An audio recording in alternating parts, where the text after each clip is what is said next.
Hello YouTube, welcome back to the channel.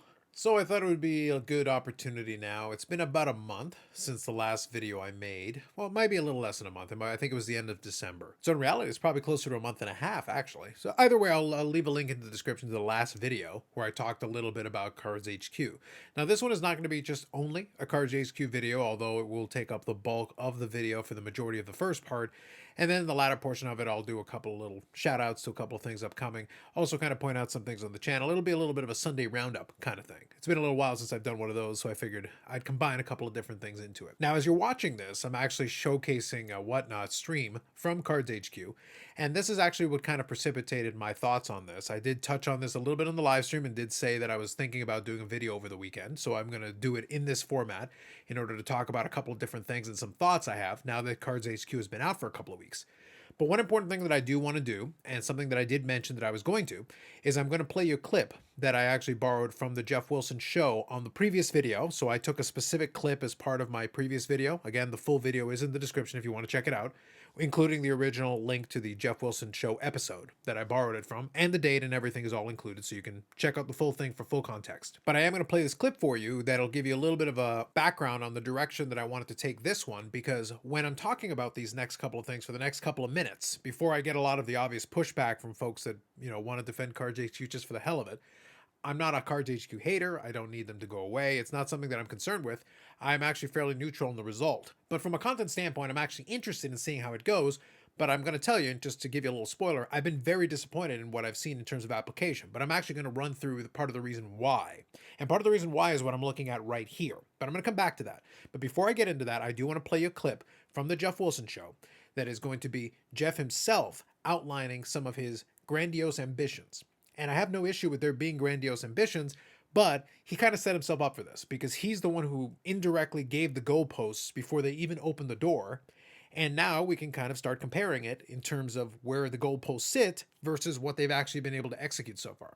And I will touch on some of the obvious pushback that I could get for this in terms of talking about runway, in terms of talking about things getting activated and all that, but we'll get into all that. So let me play the clip first where Geoff Wilson sets the goalposts, and then I'll come back and we'll talk about how they're doing relative to those goalposts and some of the other things related to it. How do you take the retail store experience and merge the retail store experience with an online live selling experience 24/7? That's what I think the future of retail is in America. And I think in many ways, CardsHQ is the future of retail in America. I think we're going to set a standard. And I know people out there probably think I'm crazy or egotistical for saying that, but I'm telling you, I think we're going to do something really special at CardsHQ that is going to be looked at and studied by people in other industries. And I think you're going to see retail change in America over time, and hopefully we're part of the inspiration for that. So there is Geoff Wilson from the Geoff Wilson show talking about his vision that he would love CardsHQ to be a model. So, and he also talked about wanting it to be something that others would study as far as retail. So he went really high end in terms of being grandiose. Now, obviously, a lot of Geoff Wilson's stuff is always related to trying to build hype. And if you go watch the Sports Card Investor YouTube channel, you're always going to see the clickbaity thumbnails, the clickbaity titles and everything talking about things. And that's all part of the YouTube game anyway. So that's perfectly fine. But what's funny is I'm actually going to talk about how even that actually in some ways makes me a little bit more disappointed in how this CardsHQ rollout has gone. But the initial, before they even opened the doors, was talking about this idea of wanting to set a model or trying to, lead the way, so to speak, in terms of that. And my original video talked about the idea of innovation, and it also talked about the live selling model specifically. And like I said, as I'm talking, I'm showing you live selling happening on Whatnot. And you can see there, just to begin with, it's not particularly exciting. Like there's not that much going on as far as that's concerned. There is a decent amount of people watching. So right now at the time I'm showing this is about 3:40, 3:50 in the afternoon on a Sunday. And they've got one of the various live streams they're going to be having going on. They're various themed ones. I'm not a big fan of the Whatnot buying singles model, to be honest with you. The whole live auction thing is all fine and dandy. I'm not into it myself. But at the same time, to me, it's not the most efficient way, just because if I'm sitting there and I want something specific, and I'm sitting there, how long do I have to wait before I actually get a chance to bid on the thing that I actually want to bid on? And if I do, I don't get more than maybe 20, 30 seconds in order to do it. And I know that Whatnot has the thing where you can extend depending on how many bids you get and all that stuff. I understand that part. But what I'm getting at is that even with the little thing at the bottom says cards coming up next. Okay, so I can see a little small, you can see kind of a small image, and I think they got their little rolling camera cart thing that is showing off what's going on in that showcase. And really, the only thing that's happening here is you've got the person there with the headphones talking up the card, giving you the rundown on what it is, and then obviously you've got stuff going on in the store. And again, this is Sunday afternoon, so you can see in the background the store itself is operating. And I'll get back to the whole store and the size of the store and all that in a couple of minutes here. But I've tuned into various of these throughout the course of the last couple of weeks as they've gotten that going as far as the live selling portion of it.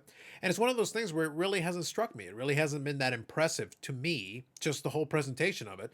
And this will go into the whole idea of the sports card investor and how Geoff Wilson built up his other business in the hobby. And I'm seeing a stark contrast to that here with the whole CardsHQ rollout, because it began with that clip, amongst other discussions that he's had about it in terms of these grandiose visions, talked about spending millions of dollars building out this mega store. And here's another angle, as obviously you can see here in this live stream. Now we're getting the down view, and look at all that space. And that was kind of the discussion we were having on the live stream the other day, this Friday, when I was talking about it. I go, I understand it's a couple weeks in. I get that. And I will accept all the caveats that, they can turn on more of those breaker pods. You can see a couple of them there on the left of this screenshot. I actually like this angle a little bit better because it gives you a better view of the store. But just look at the store. There are people in the store. Obviously you can see them, but there's just so much space there. And obviously during the live, a lot of folks were talking about, it's like, well, they could do this, that, they could grow into it. There were a lot of different discussions about what they could do with it. But my counter to all of that was, I get that. But you're the one who decided to go with this 14,000 square foot model. And I understand some of it is being occupied by the studio space. Some of it is being occupied by those breaker pods, maybe some offices, and then obviously the live streaming booths like this one. So I understand it's not 14,000 square foot of the main floor is the whole thing. And if you've got a trade night or an event or something like that, then it makes total sense. And you can quote unquote grow into that and utilize it that way. That's great. But where I was taking a bit of an issue with it is that I just thought overall, really what it came down to is based on the original discussion and the goalposts that Geoff himself set. That's why I played that clip for you right at the beginning, is based on what he was setting up for himself. He kind of set himself up for a position where it's a no-win situation based on what you were discussing, because there is no innovation here. That was really my big crux, is that there's nothing innovative about anything happening here. This is a whatnot stream. Even with the fancy background and everything and the big store in the background, this is a whatnot stream. There are lots of whatnot streams. Even if you want to go Fanatics Live, it's a stream. Live selling on streaming has been going on for quite some time. And other card shops have done this as well. Other card shops that don't require a 14,000 square foot, showcase space as a model and is kind of their identity. Really, the only thing that's happened here is obviously Geoff has thrown a lot of the idea behind it. He's trying to hype it up and everything. But really, all you've done is taken the basic card shop model and quote unquote supersized it. And that's really all that's happened. And that's kind of where my issue is with a lot of what's been going on so far. And I do think it's fair to judge it based on what you've been able to apply so far and even what you've promised. Because even if the additional elements that I talked about already, the breaker pods and additional live streams and all that, you talked about how you've got all these connections and all this technology and, you got fiber optics in order to have as much streaming bandwidth as possible. That's great. But even if all that comes to pass, I'm still not seeing anything that is particularly moving or inspiring about any of it. It just a card shop running some live streams. It's a big existing model. It's components that are already out there, and some folks are even doing better, and you're just duct taping them together and supersizing it and calling it different. Supposedly this is, this is supposed to be this model, the things other people are going to study. And I'm not even weighing in on the success or failure. That's not what I'm talking about here. I'm just focusing in on what you have actually delivered or what you're even promising to deliver. Because even with the roadmap part, even looking into the future, saying, oh, well, they haven't activated all the things yet. I get that. I understand that. I am conceding that part. But even then, even if you execute on all the things that you have actually promised, we're still well short of anything worthy of study for anybody. And that's kind of the thing that I found very interesting about it. Because even a couple of weeks in, I kept waiting for there to be the big stunt, the big grandiose move, something that was announced, even announced for the future, that would actually be a little bit more buzzworthy, something that has a little more sizzle. And that's what I've always thought kind of interesting, is that a lot of the buildup of Sports Card Investor, if you remember what happened when that channel first started getting traction, it was pulling off these big stunts. It was having these high production values. It was doing all these things that got a lot of attention and was able to draw a lot of traction during a time that the hobby was booming and a lot of eyeballs were on the product. I understand we've got less eyeballs today, But even then, it feels almost like, other than just building it and, existing, it feels like they're not even trying to get anything that's buzzworthy. They were able to get the launch during the Culture Collision show, which is great. They got the trade night, brought in all the influencers and got content out of that. But themselves, and this is what I thought was very interesting, themselves, they don't seem to be interested in actually producing that much content themselves. They've got the one YouTube channel that does the live feed from that one breaker area where it's like just regular folks, if they decide to combine, want to stream to YouTube, I guess. And we talked about that, the whole breakers area. And then you've got stuff like this, where they've got some scheduled shows for whatnot.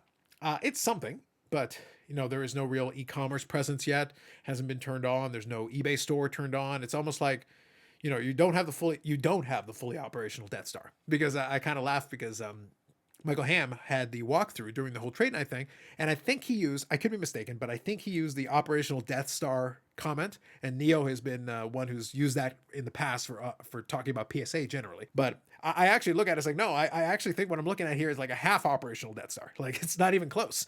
It's maybe a quarter operational. Like, there's so much stuff missing that should already be turned on, or at least be in the process, or maybe have a timeline for turning it on, that just doesn't seem to be there. And I'm just looking, like, at this whole time that I've been talking to you, I've actually been playing this, and it's actually playing live. This is straight from Whatnot.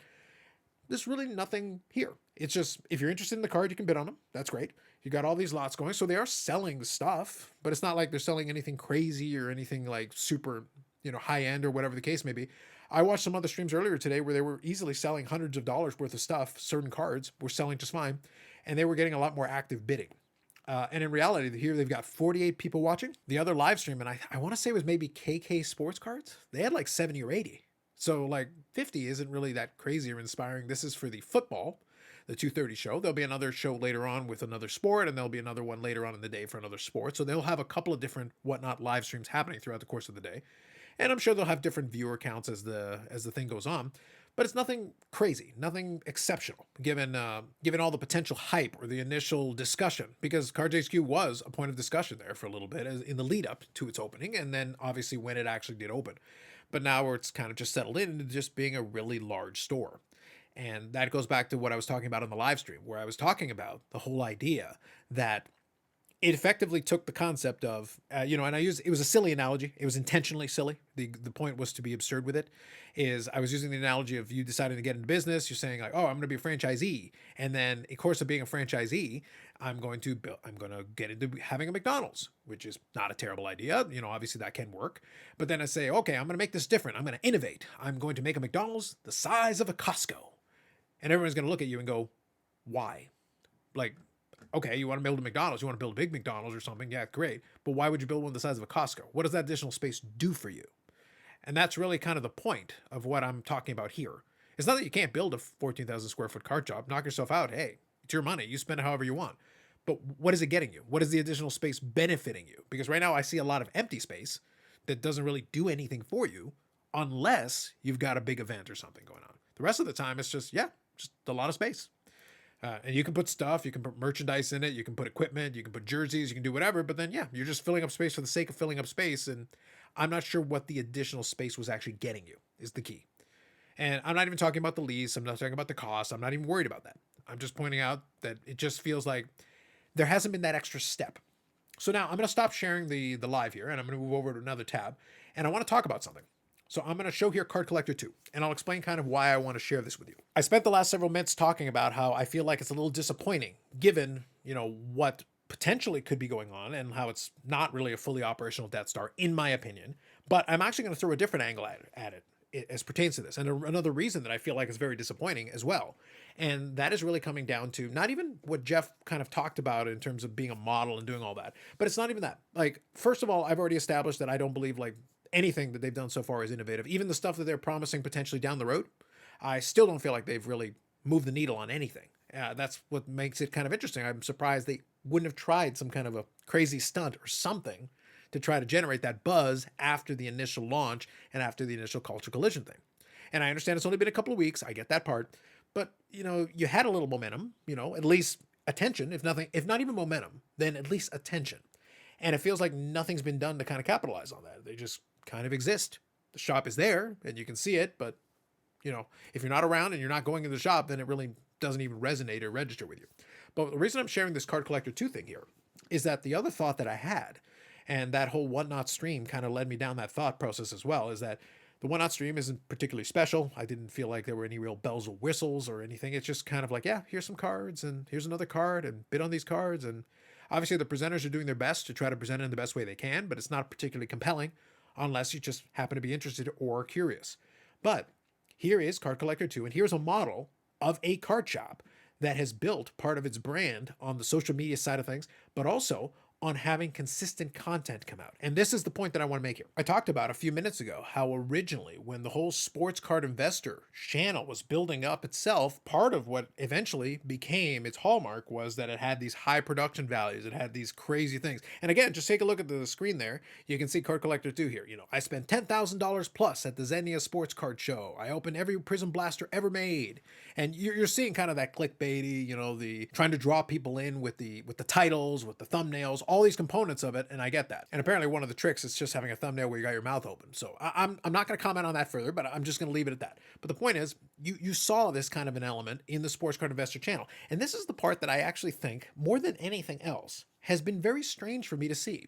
You've got this CardsHQ, but in reality, outside of like the Breaker YouTube channel, which really isn't anything interesting, I just haven't seen the content side of it really match. Like on the Sports Card Investor channel, they've got the stuff where they talked about the build out and they talked about walking through the different elements of it. So they did all the hype pieces leading into it.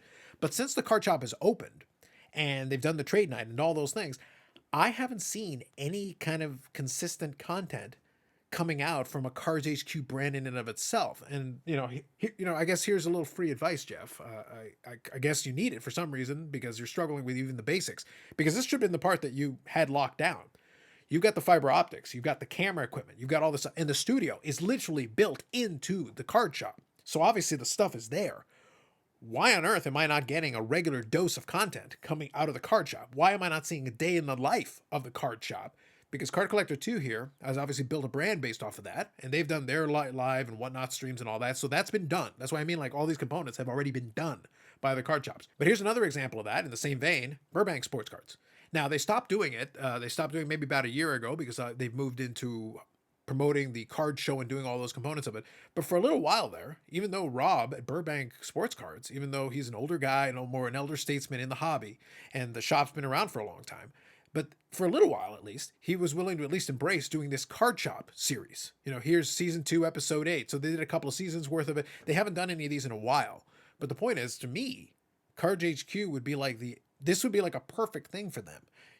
Walk around the shop, participate in what's going on, showcase what's happening, feature a couple of the folks working in the shop that are doing their day-to-day tasks, and give people a little bit of an insight into the shop. And given the fact that you've already got all this camera equipment, you've got editors, you've got all this stuff in-house that can do this and basically pump out this content on a regular basis, why is Card Collector 2 able to basically send out videos every day? Like, look, 2 days ago, 3 days ago, 4 days ago, 5 days ago, 7, 9 days ago, 10 days ago, 11 days ago. It's just video after video after video.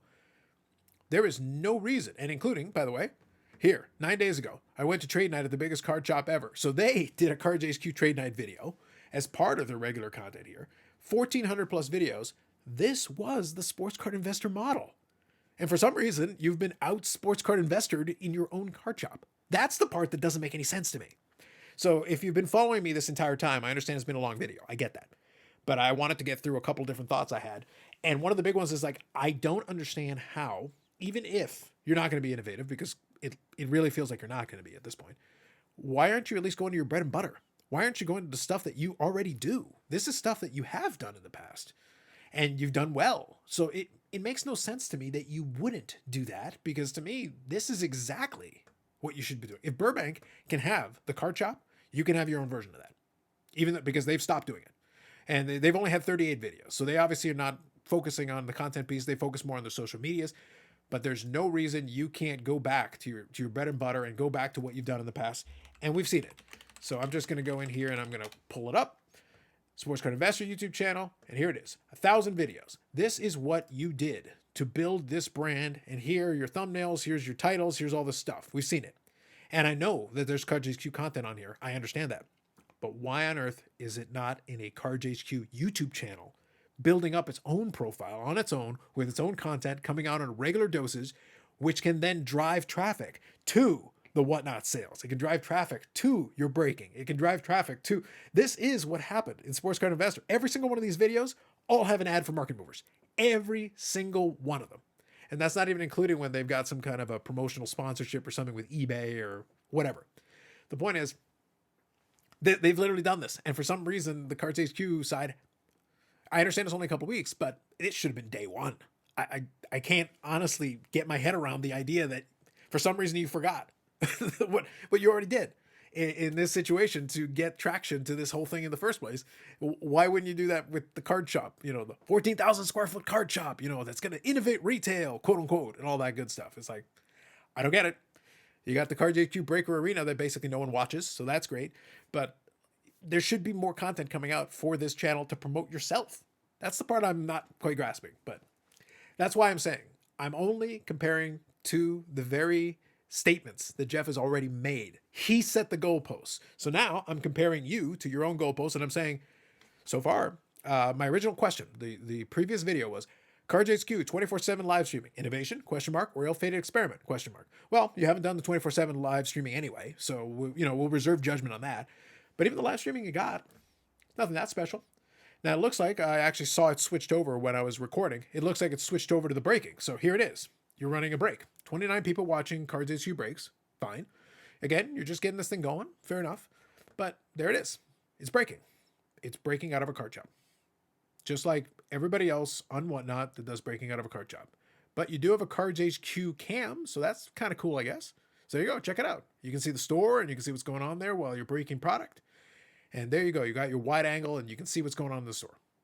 It is a Sunday afternoon, so enjoy. Sunday afternoon at CardsHQ. So as I said, I don't understand why you wouldn't just borrow. And Card Collector 2 was at the trade night. They were, you've got people that you can talk to that have already done this from the card shop side of things. But from the content side of things, you really don't need to talk to anybody. You've literally done this before. You have the people, you have the personnel, you have the editors. You can 100% replicate this exact model for your card shop the same way you did for your market movers platform. It just seems bizarre to me that you wouldn't. Okay, so I guess I've rambled on enough about that. I'm sure I'll hear correspondence in the comments. But hopefully you understood that a lot of what I was talking about was just more being perplexed than anything else. I'm not shocked or upset about, well, I'm shocked partially, but I'm not upset about it at all. But from a content standpoint, it would be interesting to see what would happen if they actually implemented some of these things. And again, even just taking what's going on here, even what's taking what's already gone on here, the model's already been out there for the card shop side of things, and why you wouldn't leverage that is kind of something that is perplexing to me. That's the part that threw me off. That said, though, I'm going to move on here to talk about a couple of other things to finish off the video. So first one, actually, I'll direct you to Victor, the rookie card specialist, and I'll leave a link to this one. So obviously, good friend and friend of the channel as well, Bobby Burrell, is actually on there talking about his Needuum app. So Victor talks to him a little bit about it, and they do a little demonstration on it. We have talked about the Needuum app before. Eric has worn the hat with the N before. You've seen it. So I would say if you're interested in it, this is more kind of vintage hockey oriented. So for some of you, this may not be interesting, but if you're interested in kind of a reference material, it is an app that has reference material. And Bobby gives a rundown of it, gives a little background on it, and they do a little demonstration. So you can check that out. I'll leave a link to Victor's video here with Bobby in the description. They just recorded that. That just got uploaded and went live 9-10 hours ago from the time I'm recording this. And kind of a last one here, I'll kind of talk about a video myself. From the channel. This is the most recent podcast episode. I've talked about this before, but we do have the podcast that we record on Mondays and drop on Tuesdays. So this is the most recent one where we kind of recap the Super Bowl, talked about the end of that, and talked about the hype of 2023, 2024, Peachy Connor Bedard. I know a lot of you aren't hockey folks, and that's fine, but I will say we do try to go through a couple different topics. We obviously were talking a lot of football towards the end of the football season because I think hobby news-wise, it's been a little quiet for me. But collecting-wise, honestly, it's been actually quite good. I do want to get back to talking a little bit more about some of the collecting topics. I know the player collector discussion the previous week was very well received, and a lot of people appreciated and enjoyed that. So we'll definitely bring some of that into it.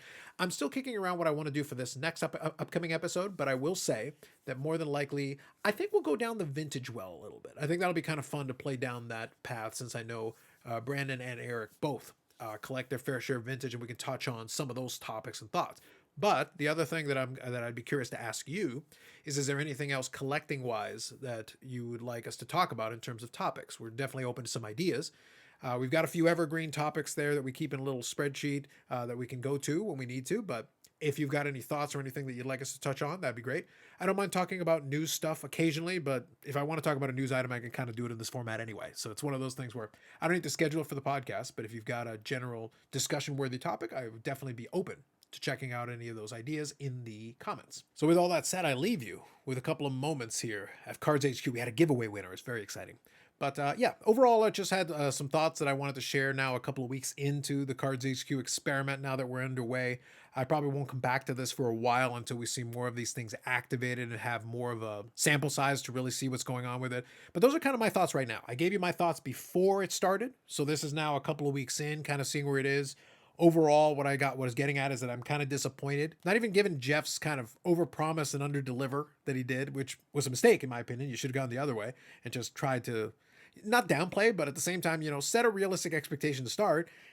Don't go straight to we're going to be studied. I think we're the future of retail. Like that might not have been the angle that I would have taken, but to each their own. I leave it to you. But my mind state on it is that right now I see nothing here that is even interesting to me. From the perspective of just looking at it.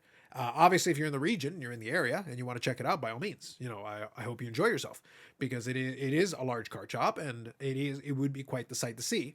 But it's one of those things where, and hopefully you understand the angle I'm taking on this. The novelty will wear off. Just being a really big card shop is a novelty that will wear off. And after that has worn off, then what are you bringing to the table? And my thought process is, I'm not going to be down in Georgia. I'm not going to be headed that way at any point. And I'm not going to go out of my way to go visit CardsHQ. That's not my deal. But that doesn't mean that I wouldn't buy from them. But right now, you don't have too many avenues for me to do so. Like you've got whatnot going on. But where's the e-commerce platform?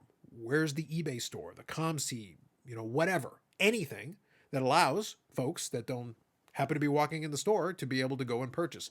And that to me seems like a big miss. And the other part, just talking from a content perspective, is what I mentioned earlier in this video. I'm perplexed that given the capabilities that you do have and all the things you've got going on in that store and the studio and everything, why don't I have something like that card shop thing that Burbank tried a little while ago and had some success with? Or why do you not have like a regular dose of, hey, this is what's going on in the card shop? It's a built-in advertisement. Every single one of those things could be an ad for CardsHQ, building yourself up, giving it its own distinct identity from Sports Card Investor instead of just relying on Sports Card Investor to drive traffic to CardsHQ. Allow it to build up its own thing as well and be its own brand separate from SCI. That's kind of my thought. That would be my 2 cents in what I would be doing or thinking of doing if I was advising or talking to these folks here and trying to make this into a thing, as opposed to just having a whatnot stream where you're getting 40, 50, or 30, I guess, if you're breaking some boxes. You got some work to do if you actually want to get anywhere near revolutionizing retail, I guess. And also, maybe you want to come up with some ideas that actually revolutionize retail and don't duct tape existing concepts together. So those are my thoughts. More videos coming up on the channel. Live streams on Fridays at 8 p.m. Eastern Standard Time, where we talk about various hobby nonsense. We tend to do a little bit of that and sometimes go on some rambling different directions where we have a little bit of fun with the conversations. The other thing as well is we've also got the podcast, which I showcased a little bit earlier. The most recent episode will be in the description, and we are certainly open to ideas if there's some hobby-worthy topics that you think would be worthwhile talking about. And those ones generally will drop on Tuesdays. With that said, that's enough from me. Like if you like the video, subscribe to the channel. Thanks very much, and we'll catch you in the next one.